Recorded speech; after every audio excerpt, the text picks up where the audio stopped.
I'm Susan with Profit Finder Pro Software and author of Track It to Crack It.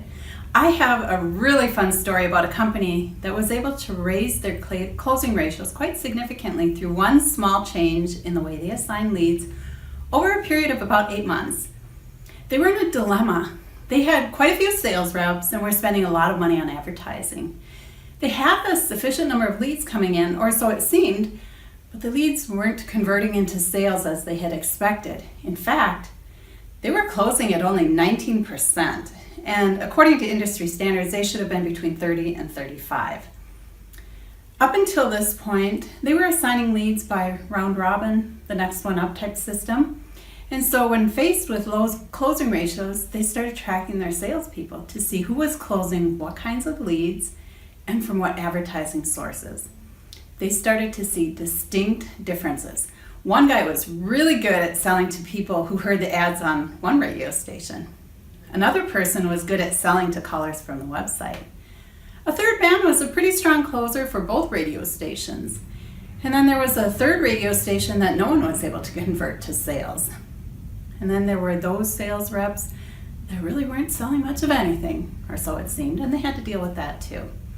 They went right down the line and compared their sales reps' performance to each other.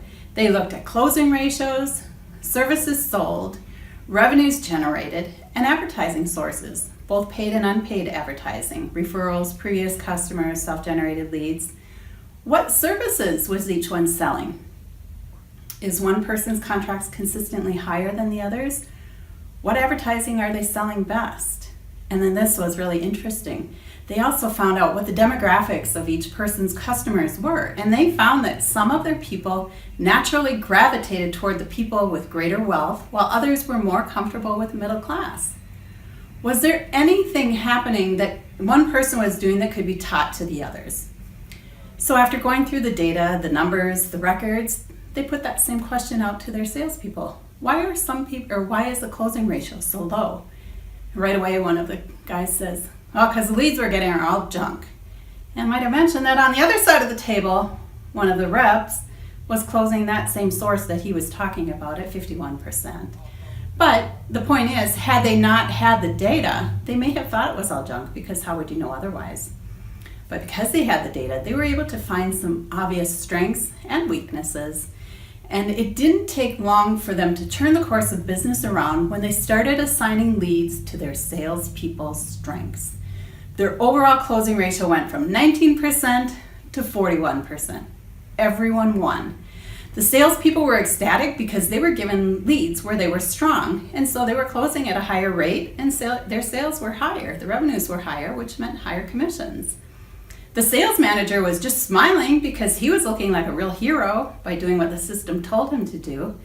And the company owner, of course, was delighted because their sales were up and revenues had increased dramatically. They tracked it to crack it. If you would like to see the numbers that these people were following, just give us a call. We'd be happy to take you inside the software to see for yourself. 1-800-972-6952.